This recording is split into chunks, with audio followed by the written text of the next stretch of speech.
Star Station. It isn't the best. I agree. I'm not a fan, especially ZVP on this map is just a mess. Pause. Game paused. Back. Control X. What's that thing? Bring that thing up. Do that. Alright. Starting it in 3, 2, 1, go. Game resumed. Alright, and we are back with our third and final series that we're doing today. It's going to be Suppy and Dayshi once again from Group Stage 3. I believe they were in Group E as well. Let's go ahead and introduce our players on Star Station. In the top right, our red Zerg player representing Team EG, as well as UC Berkeley and just America in general. It is Suppy. And in the bottom left, our yellow Terran player from Millennium. He's a bit of a dark horse, and he's done quite well here so far. Bit of an underrated player. His name is Dayshi. Yep, I'm very interested to see how Dayshi plays because out of all the StarCraft I watch, which is quite a fair amount, I don't really watch very much of Dayshi playing. Really, the best situation you get to see him in is these big Dreamhack lands or big European tournaments, or in the Acer Team Story Cup, which I don't watch very much of for some reason. But he's been doing really good in it. He's in second place in kills and all that kind of stuff. So I'm very interested to see what makes him so good. And we will see Suppy go for the extractor trick. So in case that 11 out of 10 baffled anybody for a brief second there, like I often do, it's not a 10 pool, guys. I'm sorry. It's not 11 pool into Baneling immediately all in either. That's just the best. It's not too good against Terran, unfortunately. But, not very good against Wallens. They're pretty good against 10 are pretty good against only 4 Banelings. So gonna see the barracks in the way for Dayshi, and well, let's see how he plays this out. So, I don't know a whole lot. Like you said, we just don't know a whole lot about this player. I don't know much of his play style, other than that it works. But apart I just know that he's good. Whatever he does is pretty good. Yeah. So we don't see the gas quite yet, which leads me to think he'll be going for a 1 Rax hatch expand with no gas right off the bat as well. So we'll have to see. And Suppy did go hatch first, it looks like, as well. So 2 very, very standard and macro style openings right here.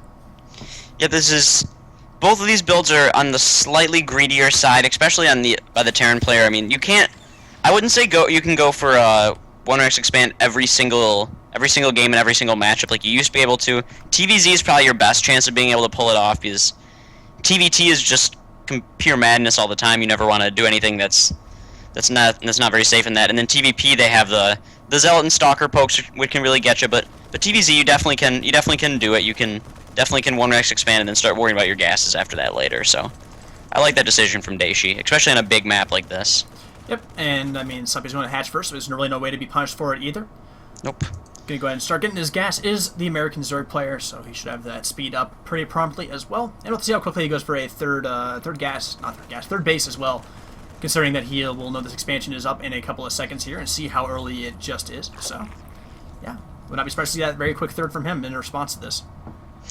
Yep, I would not be amazed to see him do that at all. Or you could even see somebody try to punish it, maybe try to go for throw down a couple extractors, try to go for a Baneling Buster, Roach Bane all in, but I don't think that'll happen, especially with the way Suppy plays. He's usually a lot more macro-focused, and going back to the Dayshi camp, it looks like he's taken 1 gas, and he's not taking a second, and he's banking up quite a few minerals. He might want to go up into a 3rd CC here.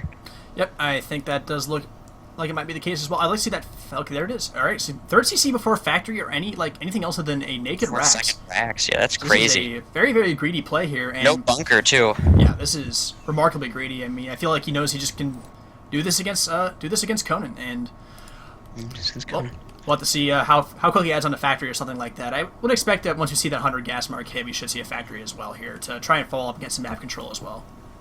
Yep, he's going to want to probably try to get a reactor in his barracks and a factory, so he can start getting some Hellions out there. I mean, they serve the same purpose that they always really have in StarCraft 2. They don't necessarily kill your opponent unless you get some blue flame, stuff like that, but they do a really good job of giving you map control. They kill some Lings, they get you the tower, they let you know if your opponent's Roach Bane all-inning you, so they're an important part for sure.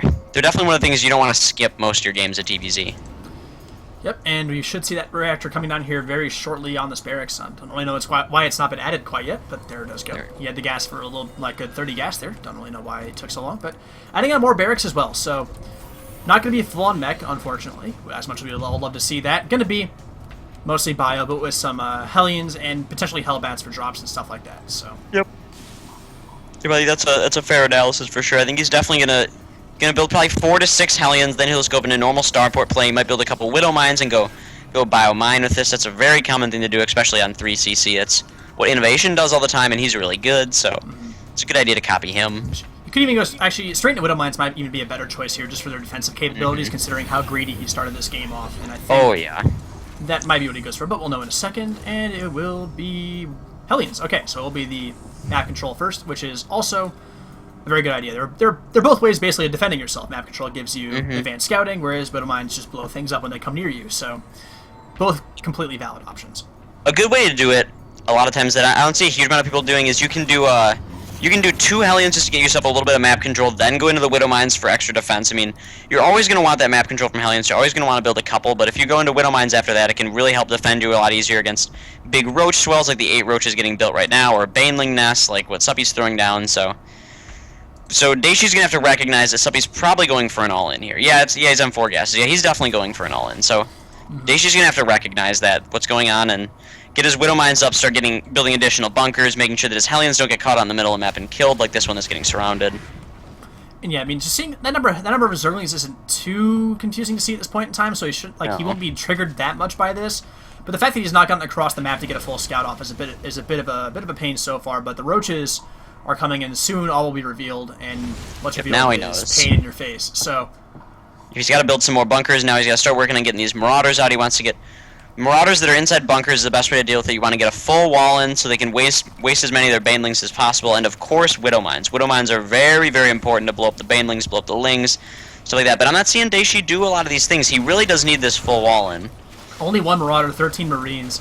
Widow Mines are being made, but they're only just now starting, and the roaches are already piling through. And the Banelings don't even have a supply depot wall to bust through. They can walk right on in and just start going to work on these Marines. Gonna try and go through. The Hellions target firing them decently well. Gonna kill off that bunker, though, in the back lines. And now the roaches continue to flood in and go to work. And Dayshi he's in a fair bit of trouble here. He does have... Oh, never mind. He's out. Oh, a couple Marauders on the high ground, but looks like he should actually hold this. I spoke a bit too soon. He should be able to hold. And he's still in a pretty decent amount of SCVs. It's currently 30 to 41. I mean, I'm sure that number is going to change quite a bit as this attack continues, but even if he goes down to like 20 or 25, he can still deal with that with triple mule, with all the orbitals, with the 3 SCV production he can have, with the fact that Stim and 1-1 are almost done. If Dayshi holds this, he can still be in a pretty good spot in this game, for sure. Yep, and well, no touch can deal with this Widow Mine, which is a little bit annoying for Suppy, but gonna go ahead and mash his Lings up and just basically contain him to this one base. And Terran on one base with 3 orbital commands and mules, well, you mine out pretty fast, I've been told. Oh yeah, you mine out very, very quickly. And at the same time, I mean, it's not like Suppy did this off of just 2 bases. He has a 3rd base that he's beginning to add drones to now, and he's in a really good position to advance in this game. I mean, as soon as Dayshi can get his expansions out, he'll be in a bit of a nicer spot, but at the moment, he's contained pretty hard and does not feel safe to take this bottom base. Yeah, he does not have a huge amount of SCVs. His production is getting really stilted by the fact that he's only on 2 bases. He can only produce off really 3 barracks.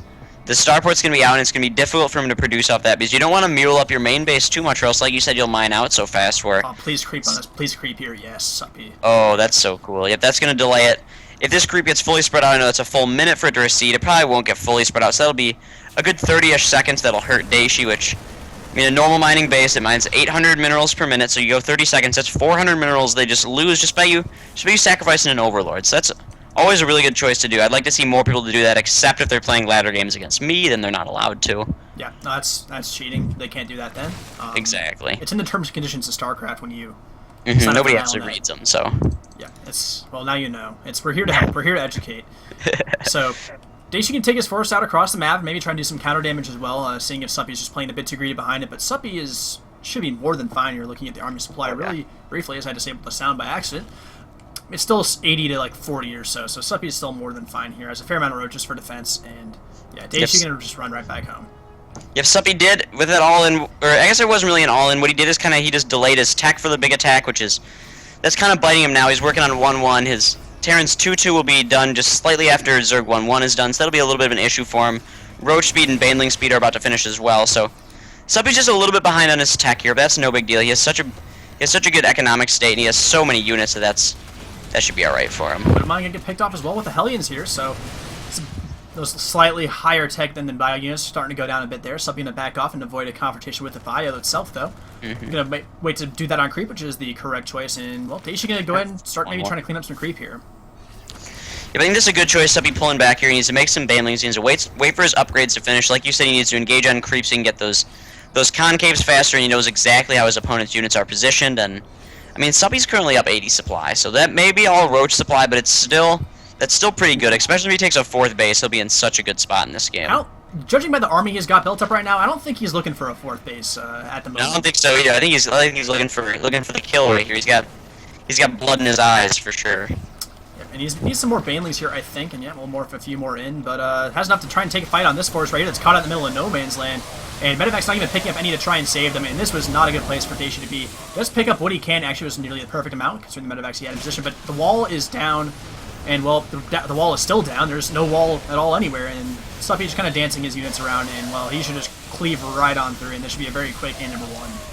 Yeah, Suppy just has so many more units right here. I mean, Dayshi was good position. He had medevacs, he had pretty good upgrades, but it didn't matter. Suppy just had so much stuff. He could kind of just steamroll his opponent over, kind of do the A move style strategy, which, I mean, that works sometimes when you're that far ahead from your early game attacks.